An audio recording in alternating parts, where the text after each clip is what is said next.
Fala, minhas mentes! Hoje estamos aqui com o psicólogo Alessandro.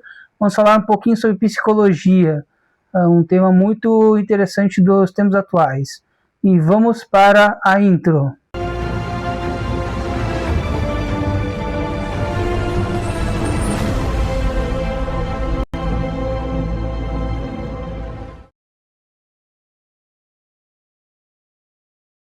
Bom, agora eu vou fazer a primeira pergunta. Doutor, temos ouvido muito hoje sobre o termo burnout para descrever o estado de exaustão mental causada pelo consumo excessivo de conteúdos rápidos e fragmentados.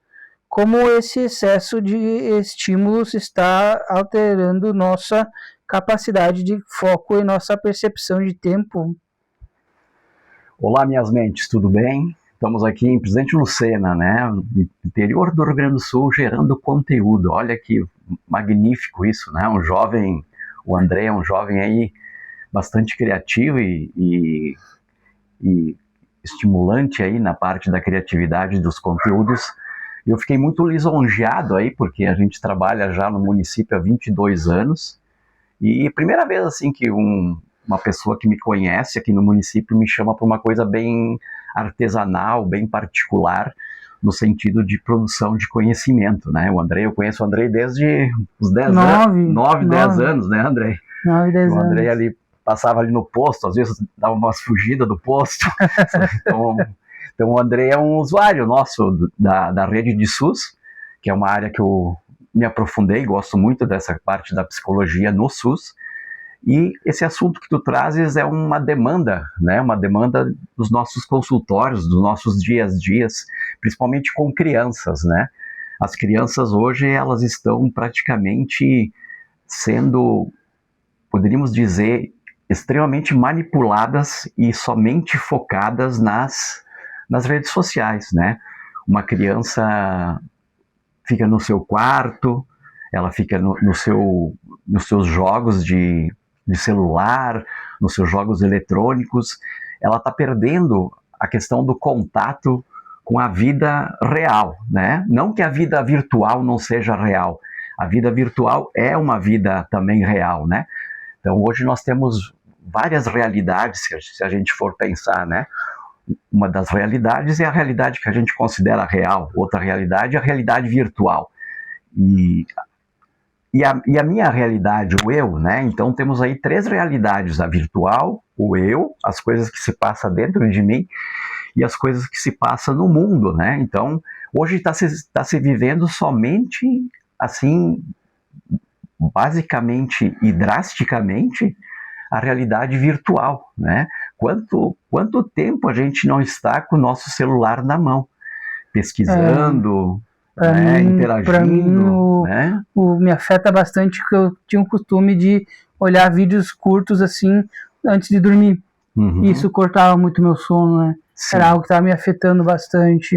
E a gente sabe que essa estimulação cerebral, ela é uma estimulação que gera prazer, né? A gente sabe que toda imagem, né, consumida, né, com movimento, ela gera no cérebro um fator de prazer, né? Então, o aspecto de estar ali no celular, né, mexendo, a pessoa também não sabendo o que está buscando, ela está buscando algo, né? Mas, no fundo, ela não sabe o que ela está buscando ali, ela está totalmente desprotegida, a mente está totalmente desprotegida de um raciocínio mais aprofundado. Então, a internet, ela funciona muito com conteúdos rápidos, né? Esses conteúdos rápidos acabam gerando isso que o Andrei comentou na pergunta dele, a questão do apodrecimento cerebral. O que seria o apodrecimento cerebral? Ou seja, eu até trocaria esse termo apodrecimento cerebral por empobrecimento cerebral, né? A gente cada vez mais está buscando coisas superficiais, coisas rápidas e coisas que nos dê prazer, né? Aquilo que não dá prazer, eu já estou passando adiante, né? Então, é a rolagem, né? Nós estamos vivendo um prazer de rolagem nas telas dos celulares e consumindo muita piada, consumindo muitas coisas de humor, né? E a gente está deixando de lado muitas coisas que são profundas, que necessitam do raciocínio, da construção, do foco, né? De parar, entrar no foco, estabelecer um foco para a gente construir um conhecimento, né? Então, essas rolagens acabam sendo superficiais, né? Se a gente for pensar, né? Sim. É um consumo superficial, bem né? superficial, bem raso e... Raso, né? Uhum. Bom, nós falamos agora da questão mais de lazer da tecnologia na psicologia. Vamos falar um pouco sobre um pouquinho da área no trabalho. Como o avanço das inteligências artificiais e chatbots terapêuticos, muitas pessoas estão buscando conforto emocional em máquinas. Qual é o perigo real de substituir a conexão humana por essas pseudopatias algorítmicas? Os chatbots, que seria aquelas interações que eu tenho com a tecnologia, né? Hoje até já existe personagens, né, criados, o psicólogo virtual, né? Sim. Então, diríamos, é uma interação a nível de algoritmo, né? O algoritmo não tem a capacidade de ter uma compreensão dos nossos sentimentos, daquilo que a gente necessita, daquilo que a gente está interagindo quando a gente está numa conversa, né? Quando a gente está no olho no olho, né? Até a gente estava conversando, o termo entrevista é um termo...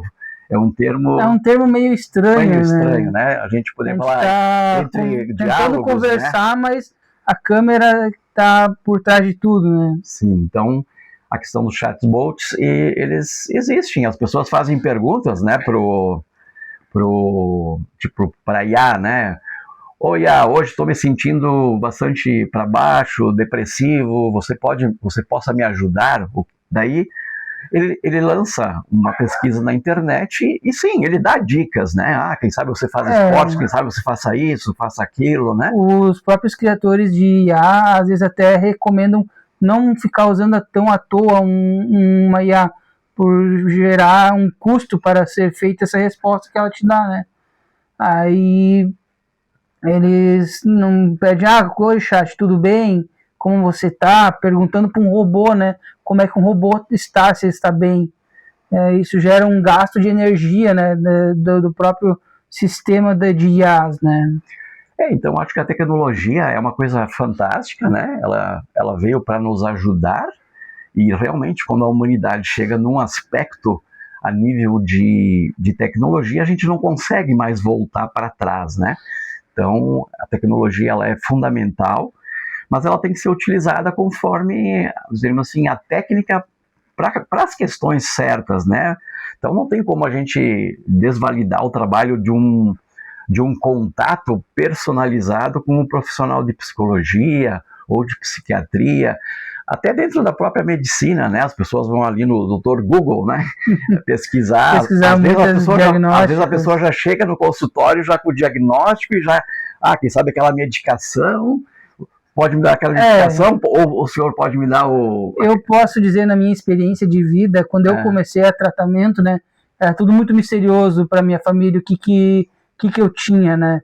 Então a minha mãe, ela buscou se inteirar na própria internet. Naquela época era um pouco rudimentar ainda, mas ela conseguiu algumas informações que atentaram ela, né, à gravidade do assunto e trouxe mais clareza para certos aspectos que a doença apresentava, né? Sim, acredito que sim. Hoje existe muito conhecimento que é gerado, tanto a gente está tentando gerar aqui um conhecimento, acho que isso tudo é válido, mas a questão é de a gente não entrar nos exageros que por vezes as pesquisas nos sugerem, né? Sim, pesquisar sobre patologias, o que é uma depressão, os sintomas, o que é uma ansiedade, sintomas, né? Mas nunca pode substituir o próprio médico, né? Mas nunca substitui o médico, nunca substitui o psicólogo, nunca substitui o profissional, né? A nível de interação, porque isso o algoritmo não consegue compreender a circunstância profunda, né? Daquele momento que a pessoa está passando, naquele sentimento de desespero, principalmente hoje nas questões mais graves da psicologia, da psiquiatria, né? Bom, vamos mergulhar agora um pouco mais a fundo na questão do trabalho e da psicologia. Hoje falamos muito em burnout econômico, onde nossas compatibilidades dependem da saúde do nosso cérebro. Como saber se estamos apenas cansados ou se já estamos em um processo de esgotamento profissional crônico, o famoso burnout? Eu trabalhei 10 anos na área de empresas, né? Pude vivenciar muito esse campo do trabalho, né? E a gente vive numa sociedade cada vez mais produtiva. Há uns anos atrás, a produtividade ela era sozinha, isolada, né? No sentido das exigências, das buscas de metas. E hoje parece que a produtividade ela está muito vinculada também a esse movimento de internet, né? As pessoas meio que solicitam que tu esteja sempre online, né? Sempre tu esteja disponível, né? Que tu esteja sempre disponível para aquele ambiente, seja de trabalho, seja, né, de contato com as pessoas. E sim, isso gera muita dispersão, gera muito estresse, e isso sim pode gerar um adoecimento, né? Muitas tarefas, muitos prazos curtos para serem executados, muitas cobranças a nível de resultados. A pessoa pode sim entrar num estresse, e esse estresse, diríamos, gerar patologias graves aí de depressão, né, de surtos até psicóticos, ou até, né, doenças físicas, né, a psicossomática, onde a pessoa começa a apresentar muita cefaleia, dor de cabeça, dores no corpo, as lesões ALER, né, as lesões também cometidas por profissionais que trabalham nas linhas de produção. Então, esses aspectos todos vão gerando o adoecimento, né, corporal. E a gente tem que pensar o trabalho como saúde, né? O ser humano tem esse espaço de produção saudável, e na medida em que a sociedade ela vai exigindo e vai impulsionando uma produtividade que o corpo humano acaba não conseguindo dar essa resposta, a gente acaba adoecendo, né? E às vezes indo lá para o consultório do médico, do psicólogo, do psiquiatra. Eu posso confirmar nessa questão de trabalho e adoecimento psicológico, né, referente ao trabalho. Eu estou vivendo isso, né?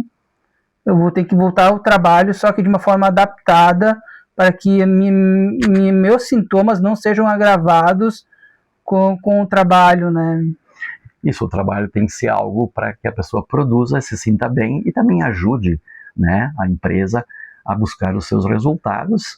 Mas as empresas também sofrem essa pressão, né, hoje do mercado, a competitividade. Então é uma escala que começa, diríamos, no mercado, as empresas, né, as diretorias, os funcionários, até a parte mais de fábrica, de chão de fábrica, acaba sendo engolfado, né, sendo engolido por esse movimento, né, do online, né, de eu estar sempre desperto, sempre focado, sempre produzindo, sem estar dando uma atenção àquilo que eu estou sentindo, né? Então, prazos curtos. Agora nós entramos num gancho na próxima pergunta.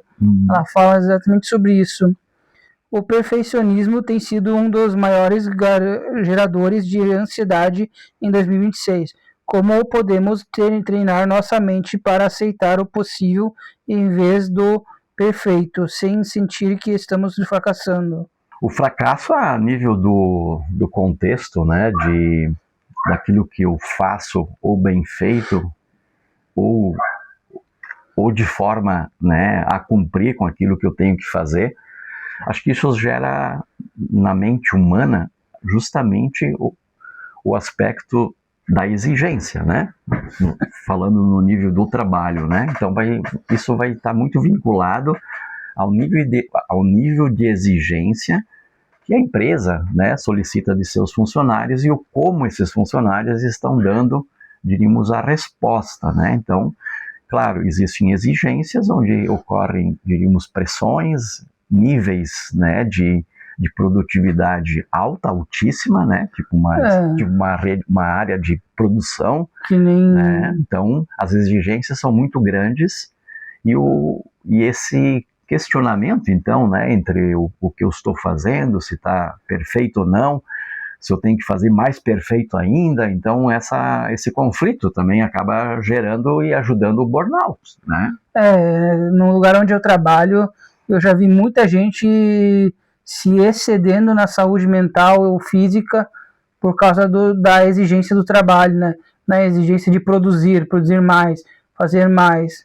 Uma história curiosa, a equipe com que eu trabalhei por um tempo, ela gostava muito de conversar. Ela conseguia produzir o que é pedido, mas mesmo assim os chefes desmontaram toda uma equipe para que ela não conversasse. Eu acho que isso é uma questão que pode ser pensada nas firmas, a questão de poder conversar mais, mesmo que consiga produzir o que está se pedindo. Eu acho que esse campo da palavra, né, do diálogo, diríamos, é um campo que a gente necessita, né, para a gente poder estar, diríamos, exercitando a nossa mente, não apenas o nosso corpo. Então a gente está se sintonizando enquanto equipe, tanto a possibilidade, né, de uma conversa, de um diálogo, no momento até onde a empresa deu uma parada para poder pensar os seus movimentos, as suas equipes, né? Como diz o André, se a equipe ela produz a contento, né, a comunicação entre os membros da equipe, entre os funcionários, se isso não atrapalha a produção, né? Porque não ser um fator estimulante dentro do processo de produtividade, né? Não algo negativo, mas algo que estimule essa equipe, né, a poder produzir mais e poder, né, buscar os seus objetivos de forma, né, um pouco mais aliviado das suas tensões. Quando a gente conversa, a gente está aliviando uma tensão, né? Dá uma relaxada. A gente está distensionando, colocando essa parte subjetiva para fora, né? Estamos falando da gente, dos contextos, né? Isso também até resolve o problema do tempo, né? Assim, as pessoas estão muito focadas no só produzir, sem dar essa relaxada, o tempo passa de uma forma mais dura, né? Hoje até tem empresas que dão uma parada, faz uma ginástica laboral, né? Sim. Faz um espichamento, né? Faz uma integração, né? Acho que esses processos são muito saudáveis. Então as empresas têm que ter poder pensar uma estratégia dentro dessas linhas duras de produção, esses momentos de quebra, né? Uma quebra no sentido subjetivo, emocional, integratório entre os próprios, né, entre os próprios funcionários. A gente sabe que existem empresas hoje, a nível de serviços, que eles possibilitam, por exemplo, né, a pessoa ir trabalhar como ela quer, do jeito que ela quer, mas não perdendo o caráter da produtividade do que tem que ser feito, né? Então, às vezes a pessoa leva o seu gatinho, o seu cachorrinho, né? Eu estou pensando mais em empresas tipo Microsoft, né? Que eles tenham mais ambientes à frente, ambientes mais livres, né? Eu não sei se num chão de fábrica, né? Não, nós não ia conseguir isso. Eu acho que, principalmente onde eu trabalho, num frigorífico, não dá pra ter essa regalia. Não dá, jamais. Então, imagina tu pegar tua coxa sobre coxa e chegar um pelo de um gato nela, né? Não dá. A gente adaptar dentro daquilo que é necessário. Então, de repente, isso que tu falas, tem um espaço de fala, diálogo, né? Fazer uma roda terapêutica, onde a pessoa possa... Isso tem bastante na empresa, né? Tem bastante, isso é ótimo, né? Isso é ótimo. Bom, vamos tomar um chimarrãozinho, somos gaúchos, enquanto tu toma o chimarrãozinho, eu vou fazer a recomendação desse vídeo. A gente vai recomendar livros sobre o assunto que estamos conversando e um vídeo explicando mais aprofundadamente sobre o assunto de apodrecimento cerebral. Eu espero que vocês curtam, vai estar aqui embaixo na descrição e vão lá e confiram. E é interessante uma coisa também, Andrei, pegando esse gancho da questão da conversa, da fala, né? Esses dias eu estava no posto lá, o paciente não tinha vindo e eu fiquei lá sentado na recepção. A nossa recepção ali tem um espaço que ninguém te vê ali, tu pode ficar... Sim, eu te vi lá. Eu te vi falando lá, conversando. Pode ficar quietinho ali, tomar um chimarrão até, né? Eu percebi lá, tu lá. Para destensionar, né? Então, dentro do meu trabalho existe essa possibilidade de uma distensão. Então, aí tinha uma senhora que estava vindo no guichê da recepção ali, e daí ela chegou e disse: olha só, eles me mandaram aqui um encaminhamento e pediram um psiquiatra e psicólogo. E daí ela disse: eu quero o psiquiatra, porque o psicólogo é só aquele médico que a gente fala, né? Só que daí aquele fala dela me deu meus tímpanos ficaram, né? Foi lá, ela me furou meu tímpano, né? Foi lá, né? Aquele médico que a gente fala, né? Como se não houvesse remédios que não sejam pílulas, né? Fármacos, né? A gente tem a farmácia, os remédios que são fármacos, e sim, numa conversa a gente pode estabelecer um remédio para quem a gente está conversando, mas que não é pílula, né? Não é um fármaco, né? Eu posso dizer, cara, quem sabe tu vai dar uma caminhada, né, para baixar essa pança, né? Então é um remédio sem ser pílula, sem ser fármaco, né? Eu posso ressaltar a importância do psicólogo, né? Porque muitas vezes tu complementa o que a psiquiatra não consegue fazer. Ela não tem muito tempo às vezes, né? E quando ela vê o que tu botou no sistema da consulta ou os bilhetes que tu manda para ela sobre o tratamento do paciente, ajudam bastante a complementar um trabalho de psiquiatria. Sim, acredito que sim, justamente esse é o trabalho complementar, né, da psicologia com a psiquiatria. Os psiquiatras também fazem, sim, psicoterapia, tem psiquiatras que têm. No SUS, por vezes, não existe assim um tempo para que ocorra isso, então existe uma complementariedade, né, tanto da psiquiatria com a psicologia, justamente nesse aspecto de psicoterapia. Muito embora a gente tenha uma profissional ótima no nosso sistema de saúde aqui do município, que mesmo assim consegue dar ela dá bastante atenção. Muita atenção, muito suporte, né? Então, a nível de equipe, sim, a gente consegue ser complementário, né? Sim. E cada pessoa tem a sua visão, cada pessoa tem o seu estilo de trabalho, e nesse sentido a gente pode sim, né, através de uma conversa, estabelecer um remédio que não é pílula, não é fármaco, né? Que nem eu sempre digo para os pacientes, a gente precisa buscar nas nossas vidas remédios que também não são pílulas. Se você precisa tomar a pílula para você se sentir melhor dentro da sua patologia, sim, você deve tomar, mas não deixar de buscar os remédios não pílulas. Muitas vezes é um conselho de um profissional, ajuda a resolver um problema que dificilmente um remédio às vezes conseguiria. É algo mais comportamental, difícil do alcance do remédio, né? Sim, e também voltando àquele assunto do chatbots, o chatbot também aconselha muito, por isso que eles estão tentando fazer essa similaridade, só que o psicólogo não é só especificamente de aconselhamento, ele é um profissional que busca o aprofundamento das raízes, das questões mais basilares da formação do indivíduo, lá de onde surgiram as suas questões, as suas demandas, as suas problemáticas, no sentido de dar conta da sua vida, né? Eu acho que agora a gente pode entrar na próxima pergunta, que também traz uma certa similaridade com o que a gente está falando, né? Que é sobre relacionamentos e sociedade. A pergunta é: estamos mais conectados do que nunca, mas há índices de solidão contínua subindo, porque conexões digitais muitas vezes falham em preencher o vazio emocional e como estabelecer vínculos reais no mundo offline.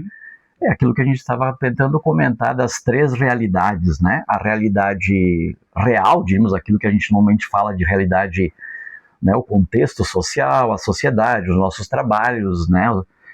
As nossas relações, as pessoas com que a gente convive, a realidade virtual, que hoje é uma outra realidade, né?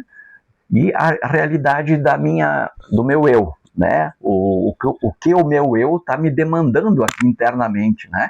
Eu posso estar aqui contigo e daqui a um pouco começar a ter uma solicitação de fome, né? Uma solicitação de fome, e como eu vou lidar com isso, né? Então, existe essa realidade do eu, né?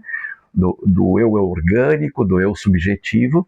Existe a realidade virtual e a realidade das conexões reais. Diríamos, não que uma realidade é mais real que a outra, não é nesse sentido que eu estou comentando.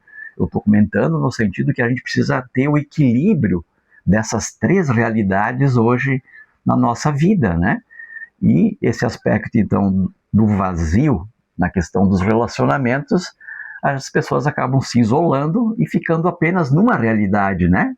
que é a realidade Na bolha, na bolha. na bolha virtual. Então ali é a minha bolha, ali eu estou bem, não estou sendo questionado, não estou tendo enfrentamentos. Está na posição de conforto dela, né? Está numa situação de conforto. Então a realidade virtual, ela possibilita muito esse aspecto, se tu fores ver, né?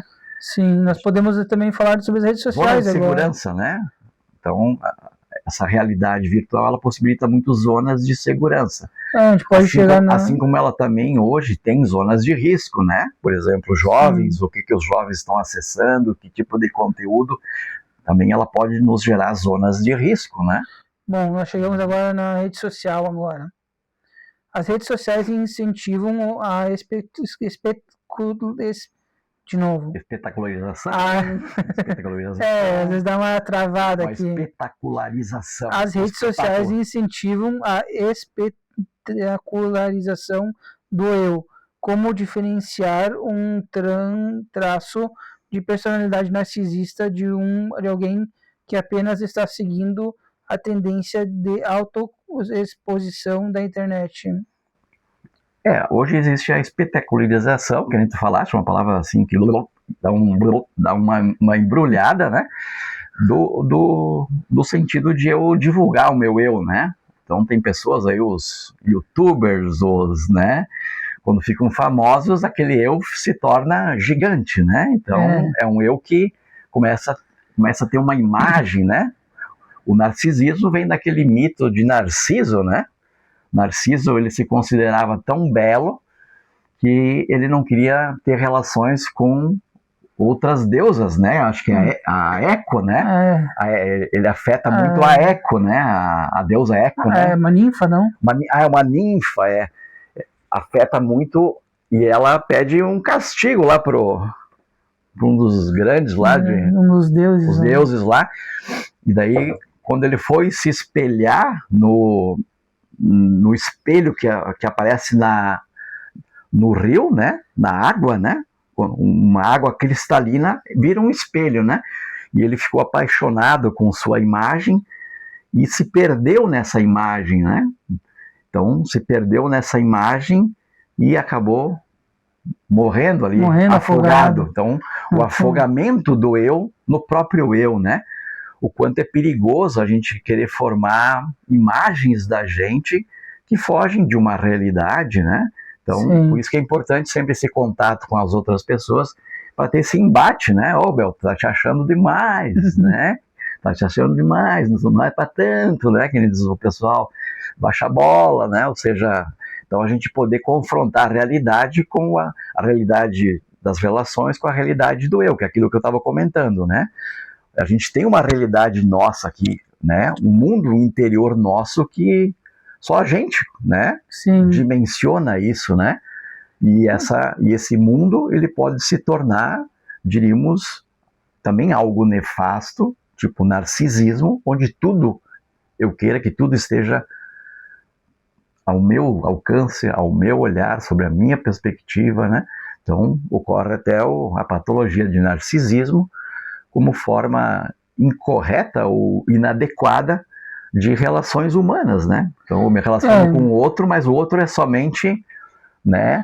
Falamos bastante. Somente alguém para os meus desejos, né? Falamos muito agora do outro, vamos falar de nós, o autoconhecimento e hábitos. A 7ª pergunta. A gente tenta mudar a vida apenas com a força da vontade, mas a psicologia diz que hábitos são automáticos.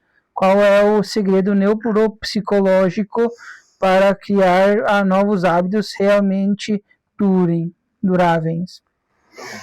Hábitos duráveis? De bons hábitos duráveis. Uhum. Falando sobre a parte mais interna, sobre si mesmo. A gente pode desenvolver, diríamos, hábitos que possam ser saudáveis, né? Diríamos, aquilo que normalmente às vezes a gente tem como o mundo moderno tem como algo negativo, né? Que antigamente era muito exigido, a questão da disciplina, né? Que as pessoas tivessem disciplinas, né? Na sua vida, né? A gente sabe hoje que uma pessoa que não tem uma disciplina de horários, de regras, de hábitos saudáveis acaba adoecendo, né? Então é importante ter bons hábitos no sentido de que aquilo que eu estou criando e estou repetindo, né? Hábito é uma repetição. Não seja uma repetição que me adoeça, né?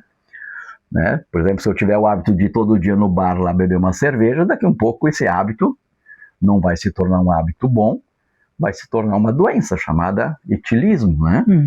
Então, diríamos, algo de padrão pode se tornar negativo. Então, a gente precisa estabelecer padrões que possam ser positivos e depende de cada pessoa estabelecer esses padrões, né?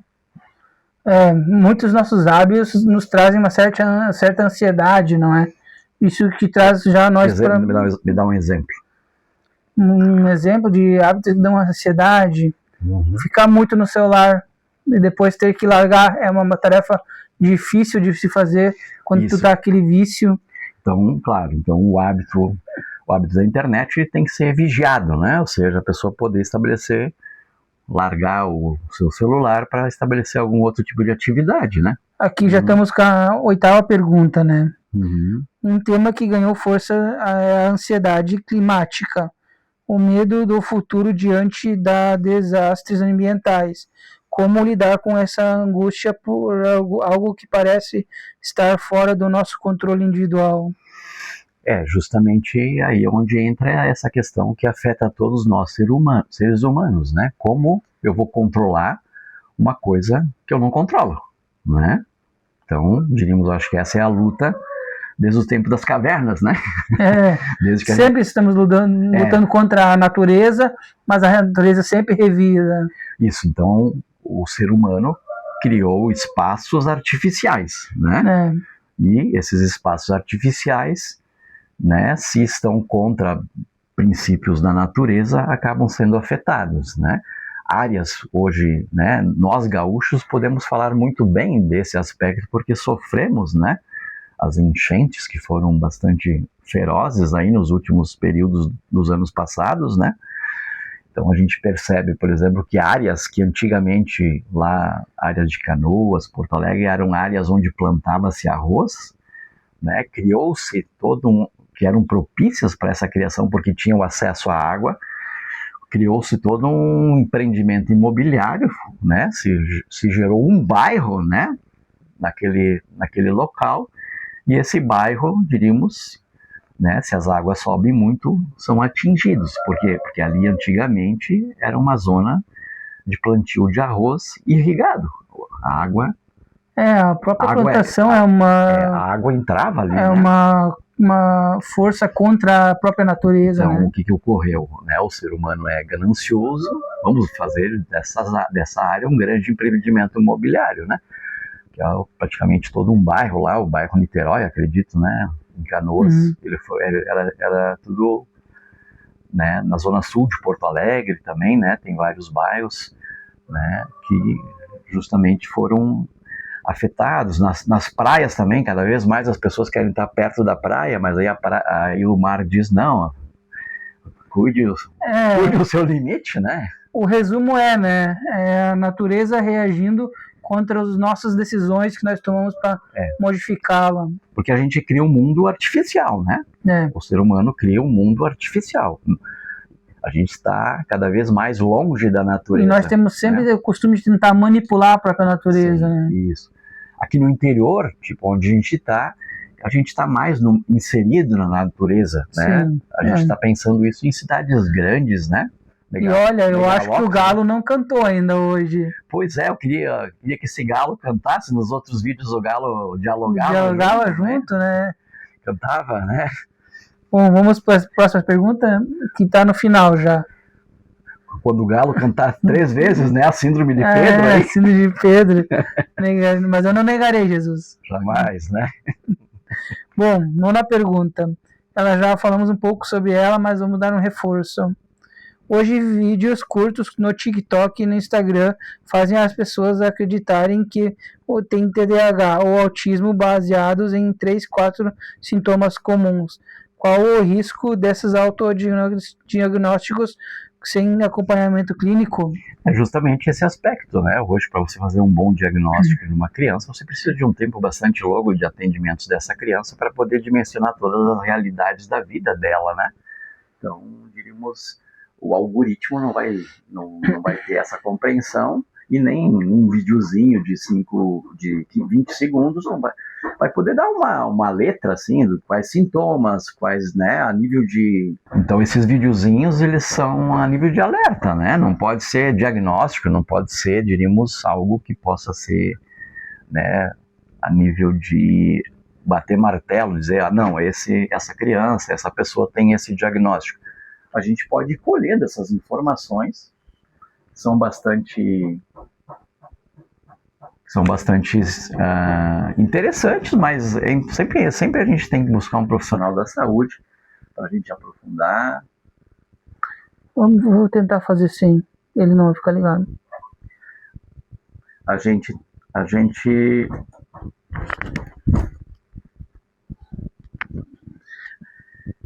Deixa que eu seguro. a gente tentar, diríamos, dar a dimensão correta, né? Então, a nível de informação, acredito que é válido, mas a nível de aprofundamento e de diagnóstico, é bom procurar um profissional.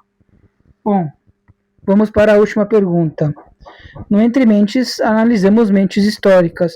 Na sua visão, qual é o traço psicológico mais comum entre grandes figuras de sucesso, como imperadores ou samurais, e que nós, pessoas comuns, poderemos aplicar para ter mais resiliência hoje? Eu acho que esse aspecto da liderança, né, não precisa nem ser apenas líderes importantes, que nem você falou, né? Mas uma das características que eu acho muito interessante em toda pessoa que tem uma liderança é a questão da determinação, né? A pessoa não fugir do seu foco, né? Então, a determinação, mesmo as coisas não indo a contento, não dando tão certo num primeiro momento, a pessoa não desistir, né? A pessoa poder estabelecer a determinação como ponto, né? Sempre não apenas de chegada, eu alcancei meu objetivo, não, que seja um hábito, né? Tem que ser visto muito o caminho que essas personalidades históricas percorreram e muitas vezes teve fracassos. Fala, minhas mentes.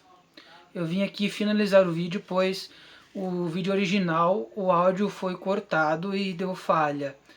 Então eu quero agradecer ao psicólogo Alessandro por participar desse vídeo e sua colaboração nessa conversa. Eu espero que vocês confiram a descrição, onde tem os produtos que eu recomendo para um aprofundamento mais em certas questões que nós discutimos aqui no vídeo. E agradeço a atenção de vocês até aqui. Curtam, compartilhem se gostaram. E se não gostaram, podem curtir e dar dislike também, não faz mal. Mas valeu pela atenção de vocês e tchau.